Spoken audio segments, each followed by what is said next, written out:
But when we were talking about this, I was looking into it. The thing that stood out to me, and it was also reiterated last week at Ankeny, it was at 85-81, 5 overtime win against Waterloo.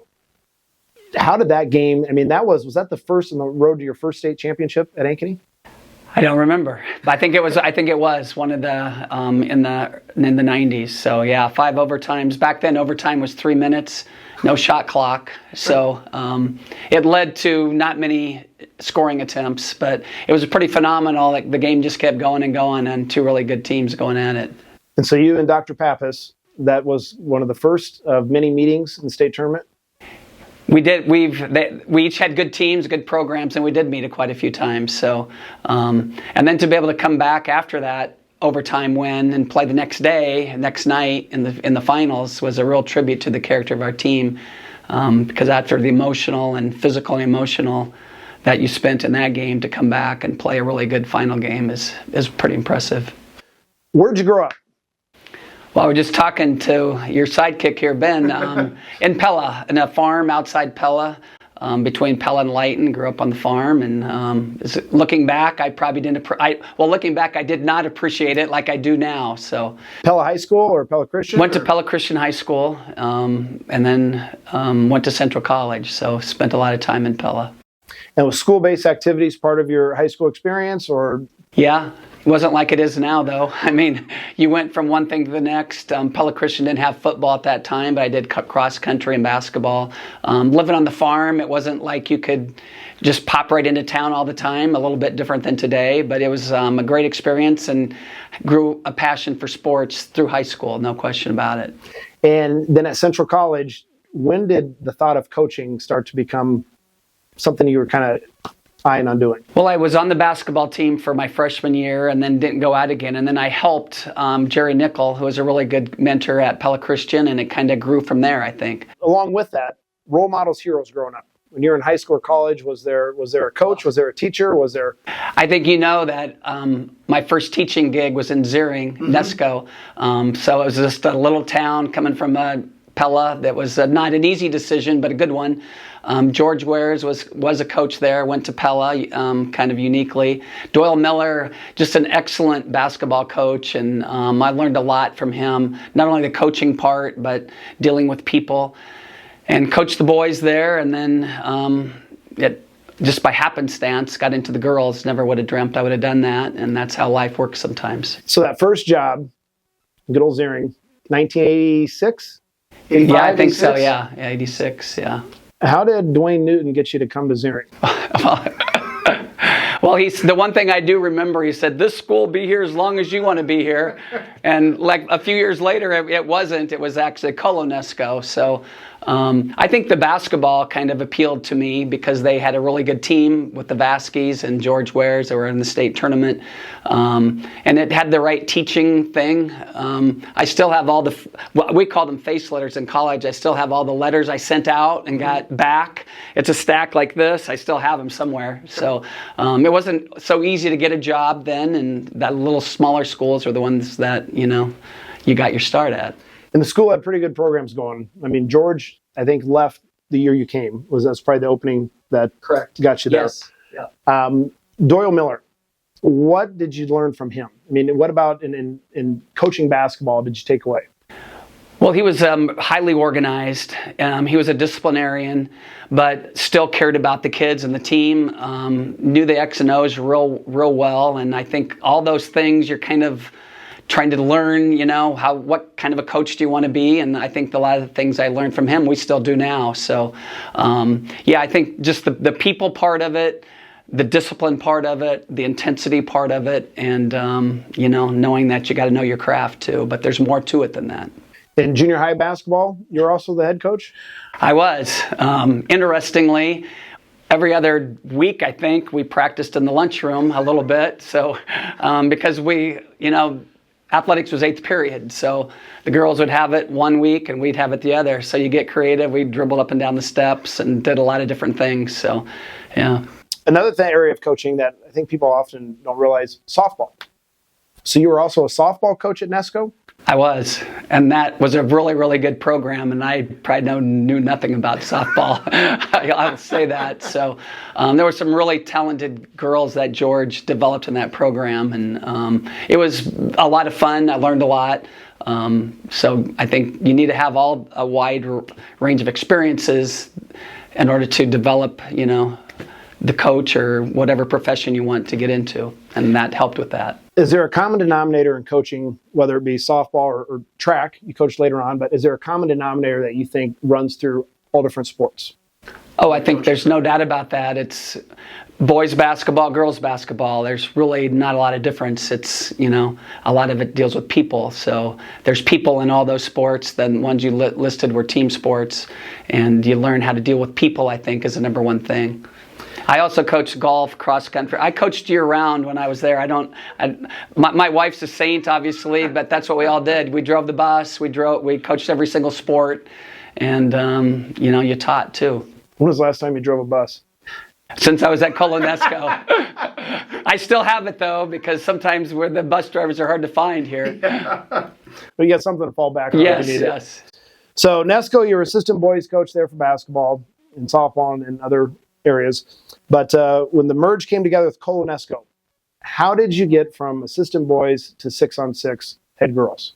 Well, there's a lot of things that go on when you combine schools, and part of it is changing coaches.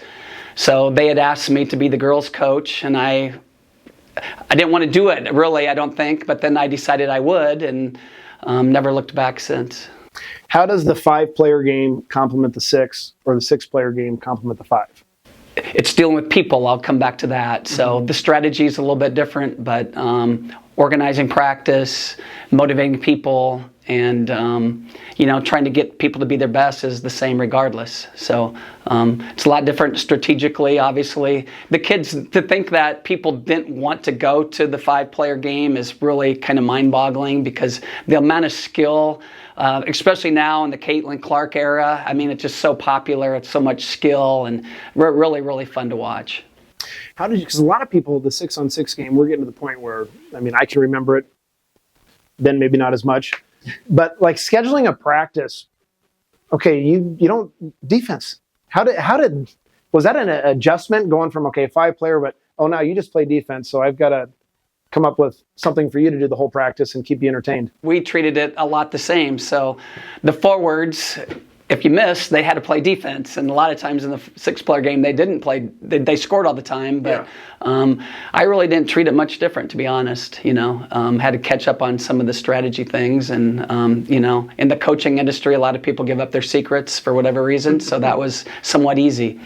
And so 4 years at Colonesco, head girls basketball coach, made 4 runs at state, and then Ankeny. How does the opportunity come to move to Ankeny? Well, you're scouring the paper, looking for opportunities, and I would never trade my years at Zering and Colonesco for anything. We met a lot of great people, and it was really a hard decision to come to Ankeny. I would be, shockingly maybe, as you look back at it now, but we liked it where we were. So the job was 8/10. It wasn't a full-time job, and to go somewhere without a full-time job is kind of like, what? But it's been a great, great place to be, that's for sure. And obviously a great career here. 6 state championships, Ankeny Hawks, and then when the Ankeny Centennial opened, you came up north and won a state championship here, so 7 total.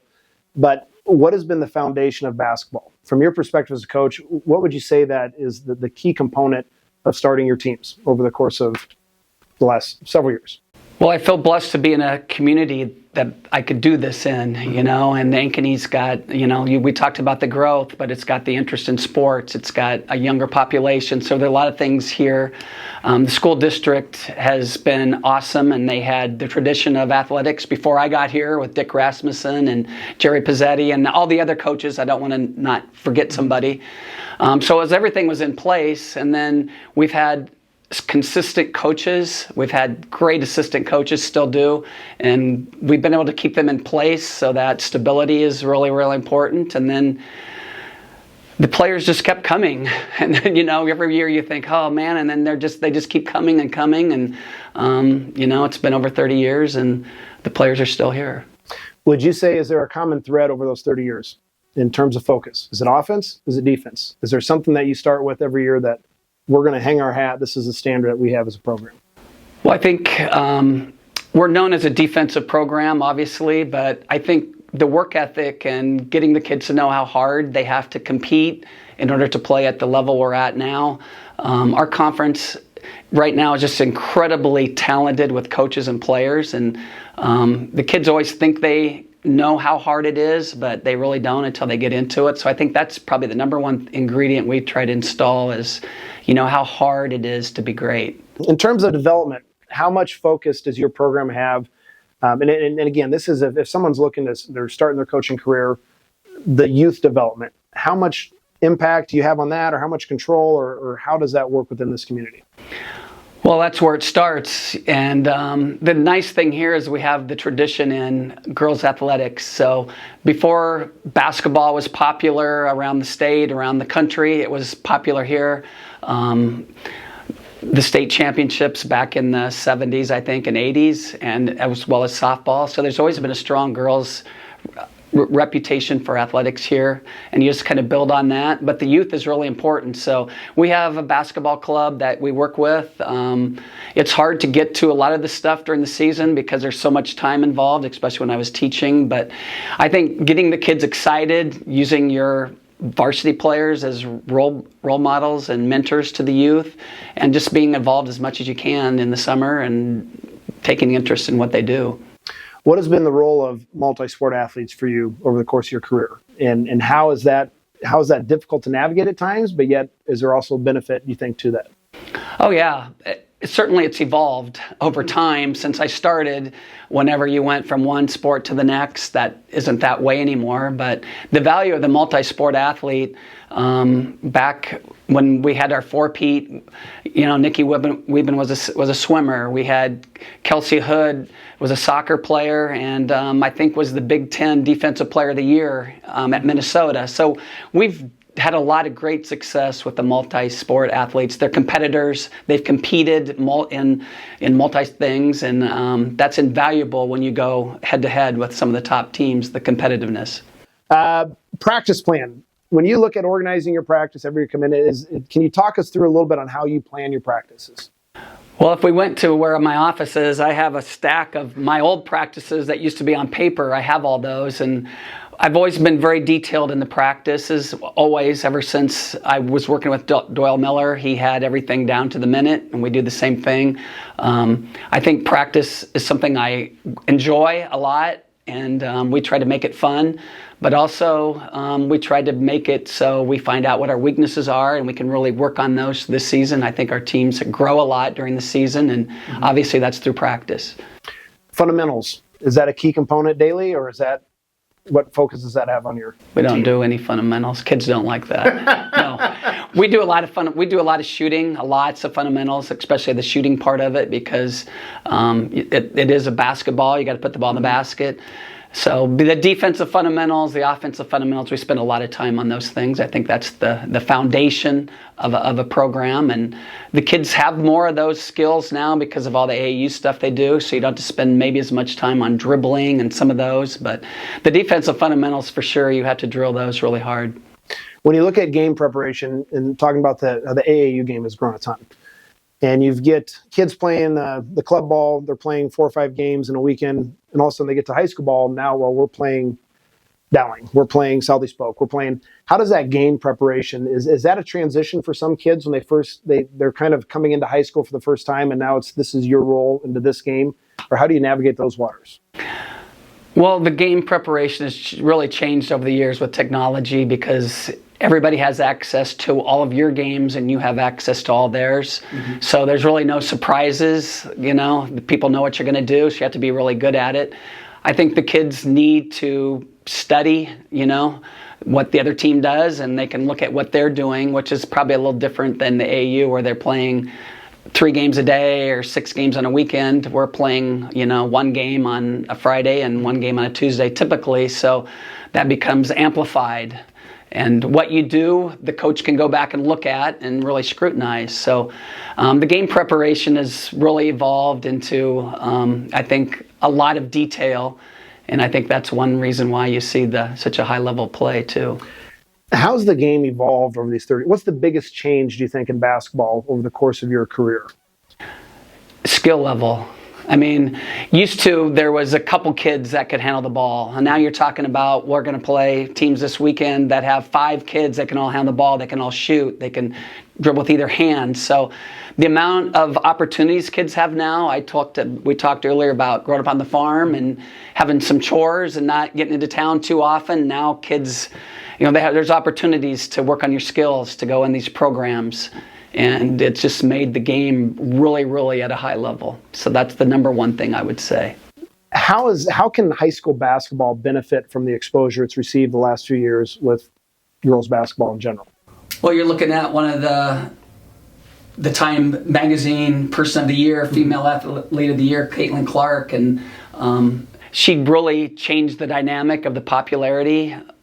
Especially I think among males, because you see a lot of people watching the WNBA. Iowa's sold out, and there's a lot of little kids wearing number 22.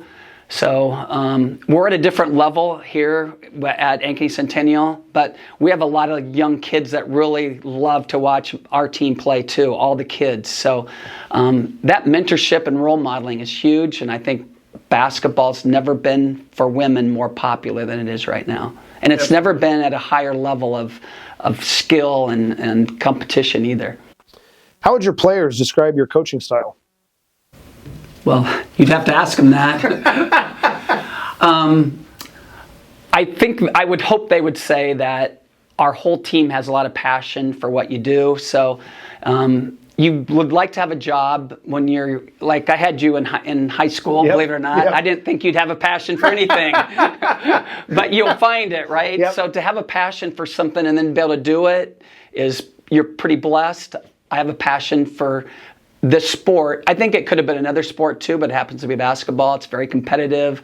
And when your team shares that, then it doesn't feel like a job. So I think they would say that we have a passion for what we do. We're very disciplined, but we care about the kids. We're going to make them play up to their very best. That's our goal. We maybe never get there, but I think at the end of the day that they appreciate how much it means to us and how hard we want to work so they can have a good team, a good program. Absolutely. And then to flip that question, how do you think other coaches would say your coaching style is? I probably shouldn't say that. I mean, I don't know. I've never dwelt in that area. We just, I haven't really looked back. I talked to the team just the other week about our past state championships, and I told them I'd never talk about those. I just don't. I don't know why. But I'd say that they would say that if you're going to play our team, you better come ready because they're going to defend you they're going to really get after you. You better be ready. And that's what I guess they would say. They would probably say we're just an average offensive team. Although this year I think we're better than that. But we have pride that we can have a chance to win because we're not going to let the other team score too much. Absolutely. Have you ever been a zone guy? Well, we practice zone, believe it or not, but we play very little of that. So I don't know. Well, Doyle Miller was a big, hard man-to-man defensive person, and that's what I learned. And we do it so well, it's like, why would we do something else? So my philosophy has always been, you should be really, really good at something. We could play like 4 or 5 defenses and be just okay at them, but we'd rather be great at one, and that's where we kind of put our stock. And that leads to that work ethic you were talking about earlier, I think. When you play man-to-man defense, the whole length of the game, I mean, you've got to be tough. And I think that culture within your program comes from that. It does. And kids know when they come here that they have to commit to playing defense and rebounding, things that aren't so popular probably, but they take pride in it and they know that's part of the culture. I think that helps us to develop that identity of defense. Value of assistant coaches. And you touched on this a little bit earlier, but when I think of, Coach Runchie's been with you, Coach Albie's been here since the Dick Rasmussen years. Yeah, 50 years, I think. But what does that do for, the consistency in this program, your assistant coaches? Well, it's invaluable, number one. When I came from Colonesco, it's like a one-person machine, right? I mean, because you did everything. You were used to doing everything, including driving the bus. And when I came here, it was a little bit of a learning curve because you have a program. And I think I've learned that early on how valuable they were. But the consistency we've had in our coaching staff, the stability that the kids know when they come into practice how it's going to be, and then the expertise that our coaching staff has, like Coach Renchie he's just an excellent basketball mind, very strategic, and we're just like it's like a well-oiled machine. We all have our job. We know what we're going to do. There's no surprises. And I think that the kids, that helps. They like that. They know there's no surprises. When you look at family, what roles that played over the years? Obviously, your wife has been a huge supporter over the years. You've coached your daughters over the years. But how have you balanced family and coaching your own kids? Probably not very well. I mean, I'm blessed to have a wife like Leanne that has been willing to let me do what I love so much.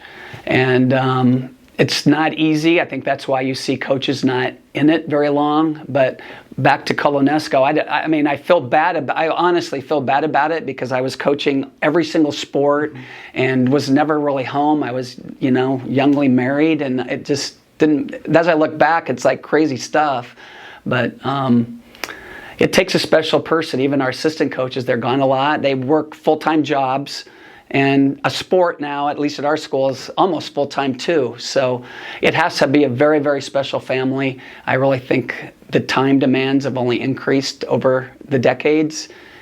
And it's why you see not many people will do it as long as I've done it. And Bob Fontana, Jerry Pizzetti, and a lot of us that have done it for most of our lives. I think that'll be very, very rare moving forward. When your daughters were coming through, coaching your own kids, and I experienced that this last couple of years, it's different, but yet how do you navigate those waters? Well, I don't know how you did it. I always was the coach. Yep. That's how I did it. I don't know if I'd had to do it again, if I would do it again, because I have a lot more experience, but that's how I treated it.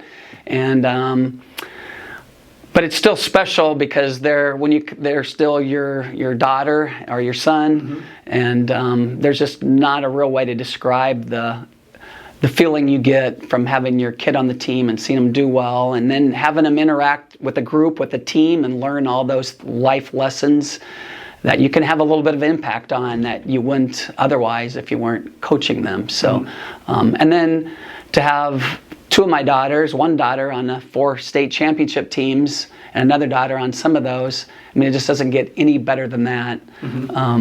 So, yeah, it's pretty amazing. It's great. I think it's a lot less stressful after they're done.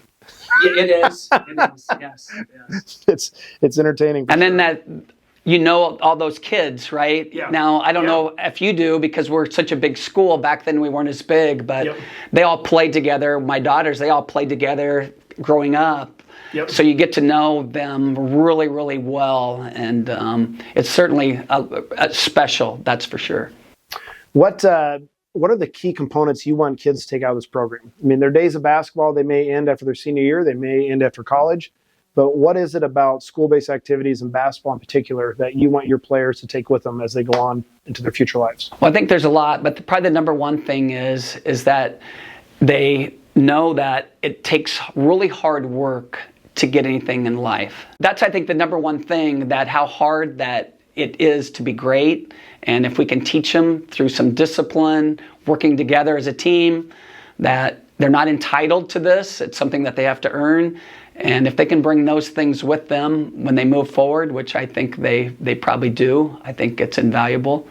We talk a lot in our office about empowering the Iowa girl and the Iowa girl. How would you define the Iowa girl? Well, it's when I started coaching, I probably didn't even know who E. Wayne Cooley was, because I was in the boys' side. But then you start learning of all the history that Iowa's had, which is very unique to other states because we had girls' sports way before it was like popular to have girls' sports. So I just think the Iowa girl knows that they can do whatever they want to do. They're an equal to the men in any sport. And I teach basketball, and I think you've seen the popularity grow and grow and grow. And the kids in Iowa have had that. Their moms played 6-on-6, and to think that Vets was sold out in 6-on-6, that's pretty amazing. So I just think it's gratitude, not entitlement, and that they're so blessed to live in a state that provides such awesome opportunities. And the thing with the girls' union, and the opportunities keep growing, right? So it's not like we're happy with where we're at. We keep trying to push it forward. It's pretty awesome. Well, accountability. There's a lot of entitlement today, but we think accountability is more important than entitlement. Well, when I first started with communication, they said at clinics, don't communicate with the parents, but that couldn't be further than the truth. You need your players, your team, your program, they have to know where you're coming from, and I think that communication piece really helps to solve a lot of problems and makes the experience for our players enhanced. Well, I think you want to grow leadership in your program, so having leaders on the floor is critical. I'm probably the leader of the program. I don't really look at it that way. And growing leadership in a team certainly enhances their success, especially when you get in all those tight situations. Well, I think parents are great. I mean, we can't have a program without parents. So I was a parent of an athlete just like you were, and you've got to empathize a little bit. And we work with our parents. But at the same time, there has to be a separation at some point whenever it's the coach has to make certain decisions. Well, I know culture is a word that's used a lot. We don't use it a lot in our program, but we have a culture. I think it's critical for any young coach and old coach like me to have a culture that they can celebrate and they're proud of, and that when players walk into your program, they have an understanding of what the principles are that they're going to have to abide by. Teamwork wins. In this day and age, team building I'll talk about a little bit. We spend a lot of time on team building. You got kids coming from all different facets, AAU, etc., and to blend that into one team that functions seamlessly takes a lot of work, purposeful work. Well, I like that word, work ethic, because I think it defines your team. And through hard work, I think great things can happen. Whether you're average, above average, you can outwork people. It's something that we focus a lot in our program.